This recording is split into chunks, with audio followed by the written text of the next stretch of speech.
வந்து கண்களை திறக்க வேண்டும். வாழ்க வளமுடன். அன்பர்களின் கனிவான கவனத்திற்கு ஒரு நினைவூட்டல்.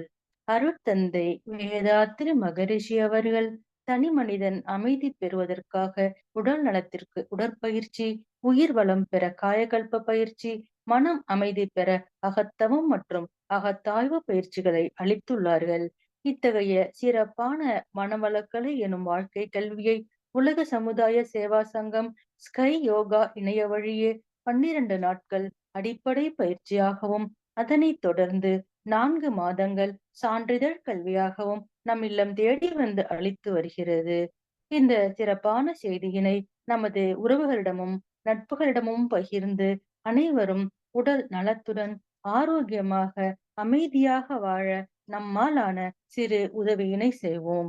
மகரிஷியின் கனவாம் உலக அமைதிக்கு நம்மால் இயன்ற சிறு தொண்டினை செய்து குருவின் கனவினை நனவாக்குவோம். மேலும் விவரங்களுக்கு குண்டலினி யோகா .edu.in இணையதளத்திற்கு செல்லவும். வாழ்க வளமுடன்.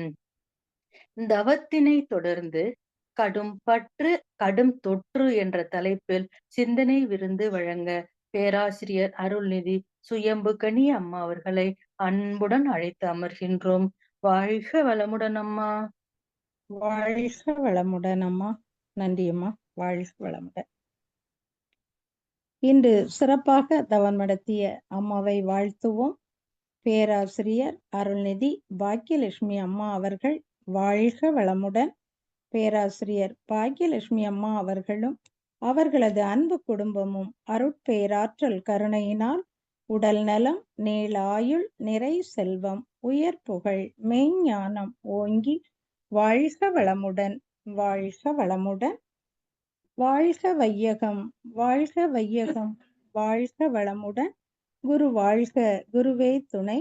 சிந்தனையை, உடல் நலத்தை சீரமைத்து உய்வித்த குருவே வாழ்க. அனைவருக்கும் வணக்கத்தையும் வாழ்க வளமுடன் என்ற வாழ்த்தையும் தெரிவித்துக் கொள்கிறேன். இன்று சிந்தனைக்கு எடுத்துக்கொண்ட தலைப்பு கடும் பற்று கடும் தொற்று. உலகத்துல பிறந்த ஒவ்வொருத்தருக்கும் பல ஆசைகள் இருக்கின்றன. ஆசை இல்லாத மனிதனே இல்லை என்று சொல்லலாம். வாழ்க்கைக்கு தேவையான அடிப்படை பொருட்களை அடைய வேண்டுவது, எண்ணுவது, அதுதான் ஆசை எனப்படுகிறது. அந்த ஆசை என்ற எண்ணத்தை விருப்பம், அவா, பற்று, இச்சை, வேட்கை, காமம், காமியம் என பலவாறாக அழைக்கிறோம். ஆசை என்பது உடல் கடமைகளை நிறைவேற்றிட எழும் இயற்கையான அறிவின் எழுச்சியாகும். ஆசை எளிதில் ஒழிக்கவே முடியாது. ஆசை என்பது இயற்கைதான். தனக்கு தேவையான பொருட்கள் அனைத்தும் இருந்த போதிலும் மேலும் மேலும் அடைய விரும்புவது அளவுக்கு மீறிய ஆசைதான் பேராசை, பற்று எனப்படுகிறது. அந்த பிறவியின் பெருநோக்கமாகிய இறைநிலையை நோக்கி உயர வேண்டிய அறிவின் பெருக்க ஆற்றல் பொருட்கள் மீதும் இன்பத்தின் மீதும் சிக்கி தடையுறும் போது அதே பொருள் அல்லது இன்பம் மேலும் வேண்டும் என்று அளவறியாது அது மீறுகின்றது. இதுதான் பேராசை என்றும் பற்றும் என்றும் சொல்கிறோம். இப்ப தேவையை காரணமாக கொண்டு எழுந்த ஆசை தேவை நிறைவோடு நின்றுவிட வேண்டும். அப்படி இல்லாமல் தேவை நிறைவு செய்யப்படும் போதும் ஏற்பட்ட அந்த திருப்தியின் மீதும் அல்லது இன்பத்தின் மீதும் மனம் அப்படி மயங்கி விடுகிறது. எந்த செயல் இன்பத்தை தந்ததோ அந்த செயலை மனம் தேவையில்லாமல் மீண்டும் செய்ய விரும்புகிறது. அதாவது உண்மையான தேவை இல்லாமலேயே ஆசை எழுது. துன்பத்தை தீர்க்கும் வகையில் தோன்றிய ஆசை இப்பொழுது அறிவு மயங்கி செயற்கை இன்பத்தை தேடும் முயற்சியில் ஈடுபடுது.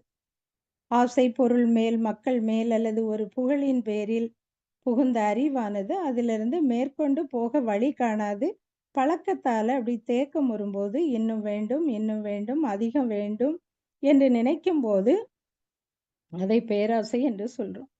இந்த ஆசை பிறழ்ந்து விட்டால் அப்போதுதான் அது தவறான பாதையை வகுத்து கொள்ளுது. பேராசை கடும்பற்றாக மாறுது. பொதுவா ஒரு பொருள் மீதோ நிலம் மீதோ நேற்று இவ்வளவு கிடைத்தது, இவ்வளவு பொருள் வாங்கணும், இதை நான் வச்சிருக்கேன், இன்னும் அங்கே இருக்கு, அப்போ அதை இன்னொருத்தர் எடுத்துட்டு போக போறாரு, அதுக்கு முன்னால நம்ம எடுத்துக்கணும், நாளைக்கு அவன் இருப்பானோ அவன் இறந்து போறானோ தெரியல, அதுக்குள்ள ஒரு நிலத்தை வாங்கணும்னு நினைக்காங்க. அப்போ அவன்கிட்ட போய் கையெழுத்து வாங்கி அதையும் எனதாக ஆக்கி கொள்ளணும்.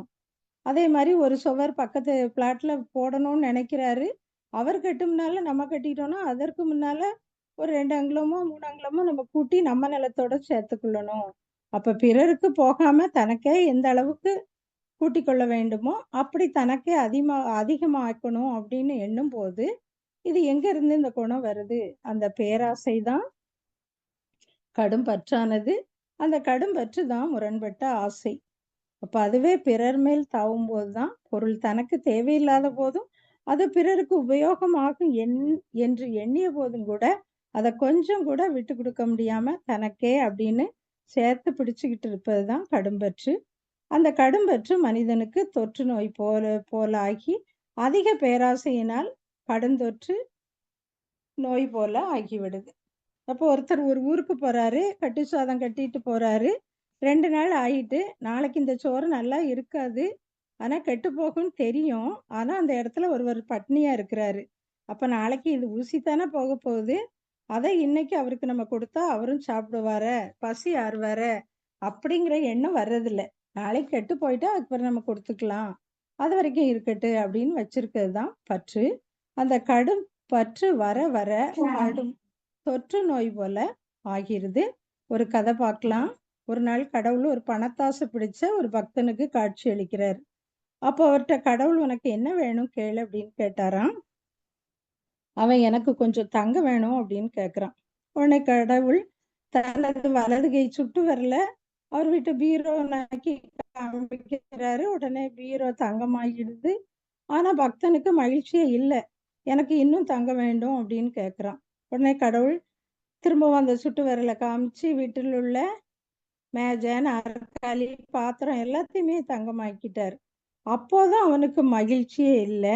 கடவுள் உனக்கு இன்னும் என்னதான் வேணும் அப்படின்னு கேட்கிறாரு. கடவுளே உங்களுடைய சுட்டு விரல் தான் எனக்கு வேணும் அப்படின்னு கேட்டாராம். அப்ப கடவுள் அப்படியே அதிர்ச்சியில நின்னுட்டாராம். அப்ப ஆசைப்படலாம், ஆனா உணர்த்தது.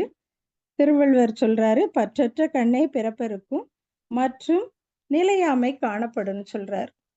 பொதுவா எல்லா மகான்களும் பற்றை விடு, ஆசையை ஒழித்து விடு அப்படின்னு தான் சொல்றாங்க. எப்படி ஒழிக்க முடியும்? உடல்ல உயிர் இயங்கும் வரைக்கும், ஜீவகாந்த ஆற்றல் இருக்கிற வரைக்கும் தேவையுணர்வு இருக்கும். அந்த தேவையுணர்வை ஒட்டி பொருள் மேல் பற்றோ ஆசையோ அல்லது மக்கள் மீது பாசமோ வந்து கொண்டுதான் இருக்கும். ஒரு தடவை பற்று கொண்டோம்னா அதுக்கான கொண்ட முயற்சிகளும் செயல்களும் நம்முடைய ஜீவகாந்தத்துல பதிஞ்சு, கருமையத்துல பதிஞ்சு அந்த பதிவுகள்லாம் செயல்பட்டு கொண்டேதான் இருக்கும். உடல்ல தேவை இருந்தா அந்த தேவைக்கு தக்க பொருள் வேண்டும் என்ற ஆசை இருக்கும். மனம் பொருட்களை பற்றி நிற்கும். அந்த பற்றை விடவே முடியாது. ஆனா பேராசையை கட்டுப்படுத்தி கொண்டு தேவையான கடமைக்கும் உடல் தேவைக்கும் உள்ள பொருட்களை அளவோடு அனுபவிக்கக்கூடிய ஒரு நீதியை ஏற்படுத்தி கொள்ளணும். புத்தர் சொல்றாரு, ஆசையே துன்பத்திற்கு காரணம். இப்ப இறைநிலை உணர்வு வராத காரணத்தினால பொருள் பற்றும் அதிகார பற்றும் அளவுக்கு மீறிதான் மனிதனுக்கு அந்த குணம் மேலோங்கி நிற்குது. அதனால தனக்கும் பிறருக்கும் துன்பங்களையும் வாழ்க்கை சிக்கல்களையும் உருவாக்குது. இதனால் அறிவின் வளர்ச்சி தேக்கப்பட்டு முழுமை பெற முடியாமல் போகுது. பற்றுனால தனி மனித வாழ்வும் சமுதாய வாழ்வும் சிக்கலுற்று சீர்கெடுது. பற்றினால் பிறர் வளம் பறிக்கும் குற்றம் உண்டாகுது. அந்த குற்றம் எல்லார்ட்டையும் விரியும். எங்கெங்க சந்தர்ப்பம் வருதோ அங்கெல்லாம் விரியும். பொருட்கள் மேல பற்று கொண்டு தன்னை கட்டுப்படுத்தாம அதன் போக்கில் விட்டபோது கோபம், சமநிலையற்ற போக்கு, பால் உணர்வில் நாட்டம், முறையற்ற செயல்கள், பிறரை பழிவாங்க வேண்டும் என்ற எண்ணங்களும் தான் மலருது. கீதையில கிருஷ்ண பரமாத்மா சொல்றாரு, இந்திரிய விஷயங்களை தியானிக்கிற மனிதனுக்கு அவற்றினிடம் பற்றுதல் உண்டாகுது. பற்றுதல்களிலிருந்து ஆசை உண்டாகிறது. ஆசையிலிருந்து குரோதம் வளர்கிறது. குரோதத்திலிருந்து மனக்குழப்பம் உண்டாகிறது. குழப்பத்திலிருந்து நினைவின்மையும், நினைவின்மையிலிருந்து புத்தி நாசமும் உண்டாகிறது. புத்தி நாசத்தினால் மனிதன் அழிந்து போகிறான்னு சொல்றார். அப்ப இந்த குணங்கள் வயப்பட்டு மனிதன் ஒரு செயலை செய்தால் எப்பொழுதாகிலும் நல்ல பயன் கிட்டுமா? அளவு மீறியும் முறை மாறியும் அல்லவா போகும். பற்று கொண்டு இருக்கும்போது அளவும் தெரிவதில்லை, முறையும் தெரிவதில்லை. மேலும் மேலும் பற்றி கொண்டு இருக்கிறோம். அளவு மீறும் போதும் முறை மாறும் போதும் இயற்கையில் உள்ள இனிமை கெட்டு விடுது. அதனால எல்லா வகையிலும் துன்பம் தான் அடைகிறோம். பொய், களவு, சூது, கொலை, கற்பழிப்பு போன்ற பஞ்சமா பாவங்களை செய்து துன்பத்தில் ஆழ்ந்து விடுகிறோம். இந்த நிலையில் மனிதனுக்கு அமைதி கிட்டாது. ஏதாவது நன்மை கிடைப்பது போல் இருந்தாலும் அதிலிருந்து தொடர்ந்து வரக்கூடியவை துன்பங்கள், சிக்கல்கள் தான் வரும். மகான் ஒரு கவியில சொல்றாங்க, பொருள் பற்றும் பந்துக்கள் பற்றும் கொண்டு புவி மீது சில பொருளை தனது என்றும் பொருள் தோற்ற காப்பாற்ற அனுபோகிக்க போரிட்டு மனித இனம் மதிமயங்கி பொருள் அளவில் அறிவினையே எல்லையாக்கி போட்டியிட துன்பங்கள் பெருகி போச்சு. பொருள்களையும் உழைப்பினையும் சமுதாயத்தின் பொதுவாக்க பாசம் பற்றொழிந்து போகும்னு சொல்றாங்க. பொருட்கள் மீது பற்று கொண்டு மனிதன் செயலாற்றும் போது ஏமாற்றம் உண்டாகுது. ஏமாற்றம் என்பதிலிருந்து எல்லா விதமான துன்பங்களும் கவலைகளும் தான் உருவாகுது. எதிர்பார்த்தல் என்பது எப்பவுமே ஏமாற்றத்துல கொண்டுதான் நிறுத்தும்.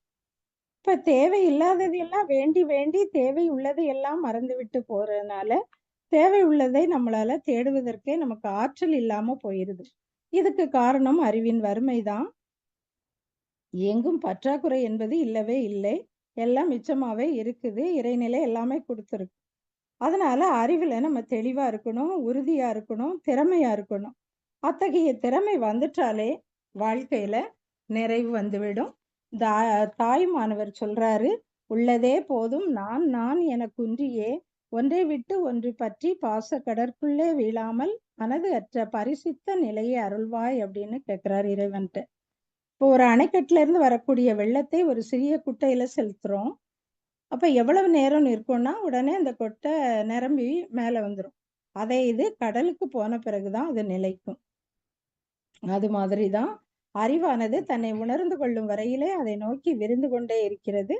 அந்த அறிவுக்குரிய வேகம், அதுக்குரிய இடம், அதற்குரிய பொருள், அதற்குரிய பொருத்தமான செயல் இணைப்பு இவை கொடுக்கணும். தெய்வ நிலையோடு இணைப்பு பெற்ற நிலையில தான், அதாவது முழுமை பெற்ற அறிவில் ஒரு காரியத்தை ஒரு நொடியில தீர்மானம் செய்யக்கூடிய ஒரு நுண் அறிவு இருக்கிறது. ஆசை எழும்போதே முறைப்படுத்தி கொண்டமையானால் அந்த கடும் பற்றை சீரமைத்து விடலாம். பற்றை விடாதவரை உயிருக்கு உயர்வில்லை. கடும் பற்றால் வாழ்க்கையில் தோல்வி, மன துயரம்தான் உண்டாகும். பிறவி தொடர் நீளும், கடை தேர ஒண்ணா படுகுழியில விளைவிக்கும். அதை இடைக்காடு சித்தர் சொல்றாரு, பற்றே பிறப்புண்டாகும் தாண்டவ கோனே, பற்றாது அறுத்து விடு தாண்டவ கோனேன்னு கேட்கிறார்.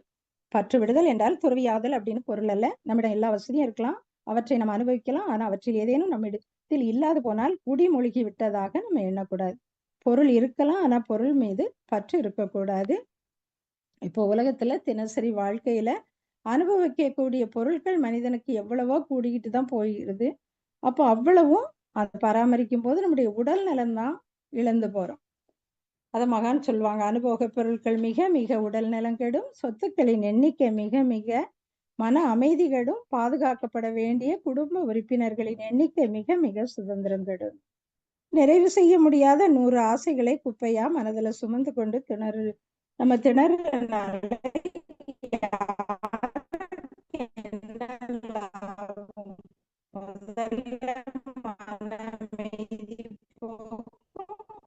உடல்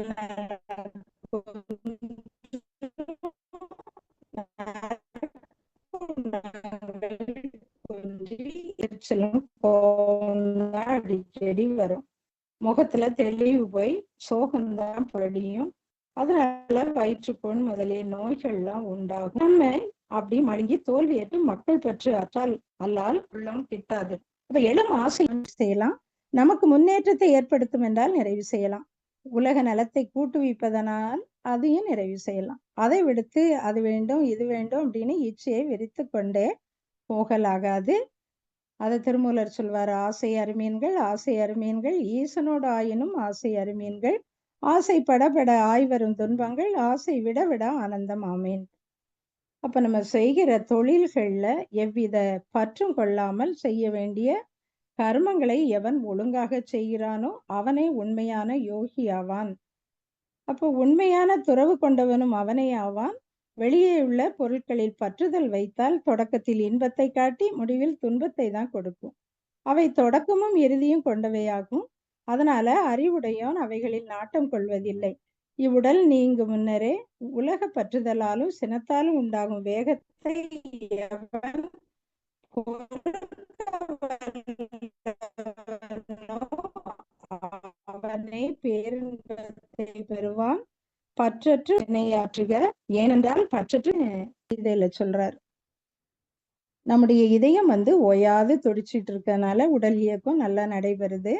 ஆனா இதயம் அடிக்கிறதுல நம்ம அதை கவனம் செலுத்துறதே இல்லை.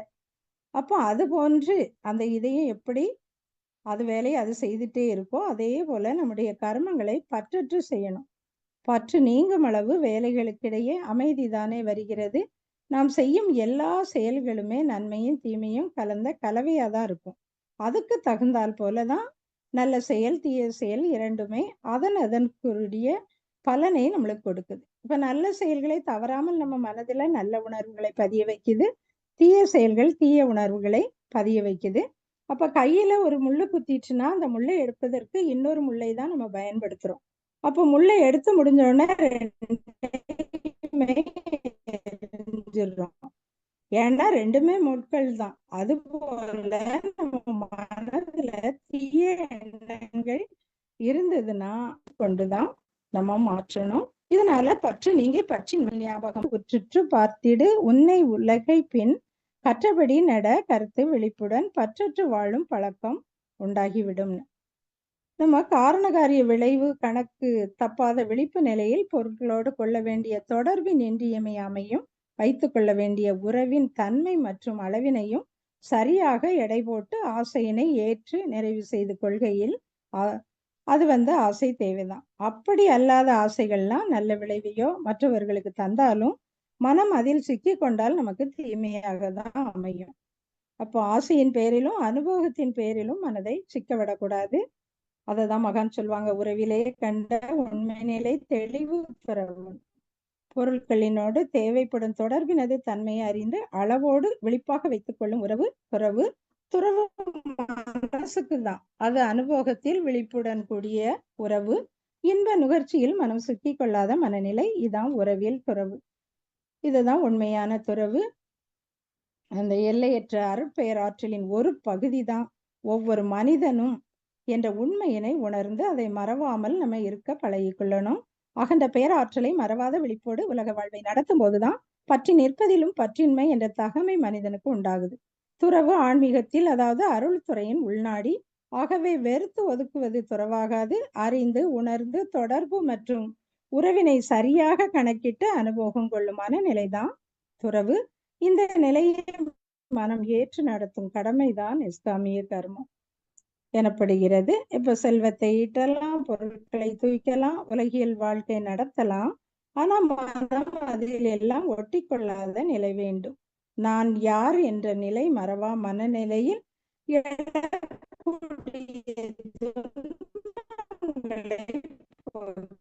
கொள்ள வேண்டும். இன்பங்கள் இயன்றவரை பிறருக்கு சேவை செய்து கொண்டே இருக்கணும். இந்த மனநிலையில் அதுக்கு பொருட்களை தூய்மை வரத்தான் செய்யும். அந்த ஆசைகளை நம்ம நிறைவு செய்து கொள்ளத்தான் வேண்டும். தேவைப்படும் போது தேவையான அளவில் மட்டும் நம்ம பொருட்களின் மேலே ஆசைகளை ஏற்று நிறைவு செய்ய வேண்டியதுதான். இப்ப தூங்கும் போது தலையணை நம்மளுக்கு தேவைப்படுது, அதுக்காக நம்ம எந்நேரமும் அதை தலையில கட்டி கொண்டு போக மாட்டோம்.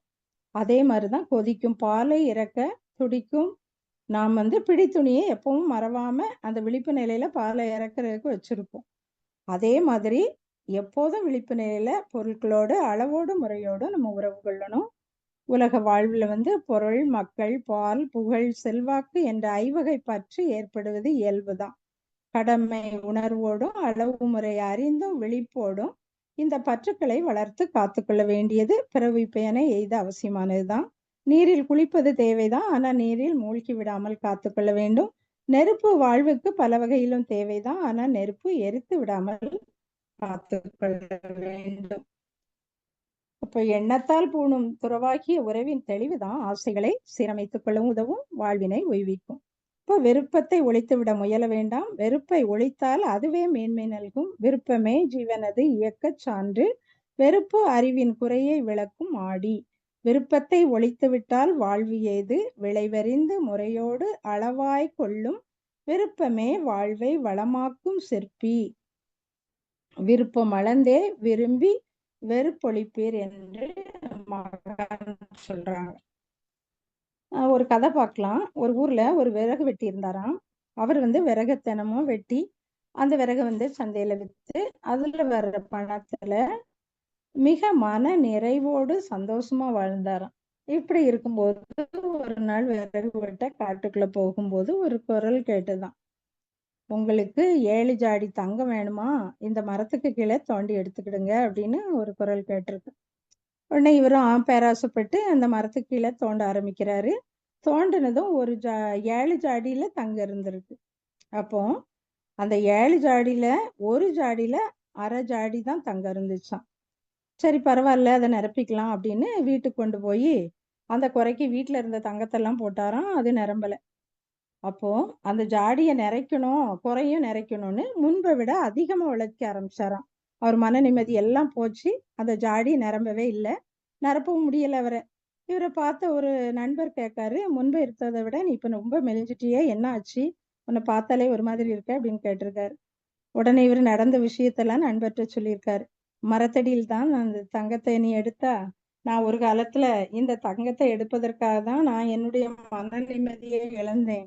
முதல்ல இந்த 7 ஜாடி தங்கத்தையும் கொண்டு அந்த எங்க எடுத்தியோ அங்கேயே வச்சுட்டு கூடவே உன் பேராசையும் சேர்த்து புதைச்சிட்டு வந்துரு" அப்படின்னு சொன்னாராம். அப்ப பேராசை தான் மன நிம்மதியை இழக்க வைக்குது. அதாவது அந்த 6 ஜாடி 6 ஜாடி தங்கம் இருக்கு. அத வச்சு மகிழ்ச்சியா வாழ்ந்திருக்கலாம். ஆனா, அவருக்கு இன்னும் அத நிரப்பி சேர்த்து வைக்கணும் அப்படிங்கிற கடும் பற்றால நிம்மதிய இழந்தாரு. இப்படிதான் கடும் பற்றானது கடும் தொற்றா மாறிடுது. அது நம்முடைய உடலையும் பாதிக்குது. இதுக்கு தான் மகான் வந்து பயிற்சி குடுத்திருக்காங்க. சிரமைப்பு பயிற்சி, அகத்தவும், அகத்தாய்வும் நம்ம செய்யணும். கடும் பற்றை வந்து ஈகையா மாற்றணும். அப்போ மனம் பக்குவப்பட தான் ஒரு பொருள் தனக்கு தேவையில்லை என்றாலும் பிறருக்கு கொடுக்காதவங்க கூட இருப்பாங்க. அப்போ இவங்க மனம் பக்குவப்படும்போது, "இந்த பொருள் எனக்கு தேவையில்ல. நீங்க எடுத்துக்கிடுங்க" அப்படின்னு சொல்ற அளவுக்கு அந்த பயிற்சி செய்ய செய்ய மனம் விரிவடையும்.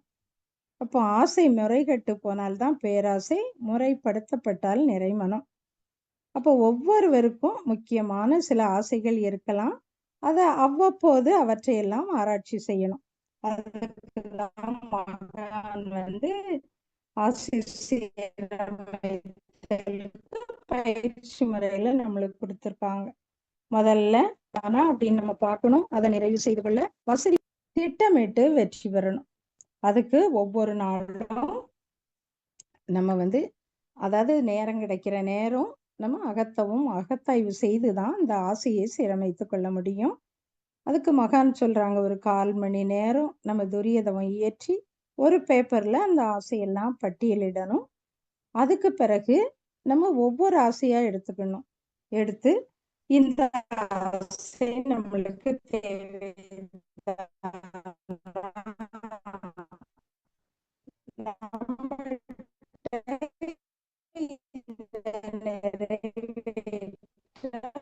வசதி வாய்ப்பு இருக்குதா?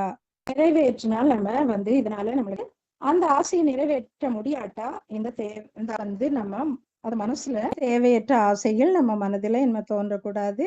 அவற்றிற்கு நான் மனதில் வந்து இடம் கொடுக்க மாட்டேன் அப்படின்னு மீண்டும் தற்சோதனைக்கு அத கொண்டு வர மாட்டேன் இந்த ஆசைய அப்படின்னு நம்மளே ஒரு சங்கல்பம் செய்துக்கணும். இப்படி தற்சோதனை செய்து செய்து நம்ம வெற்றி அடைந்து பிறகு பார்த்தோம்னா நம்ம மனம் ரொம்ப கலகலப்பா இருக்கும்.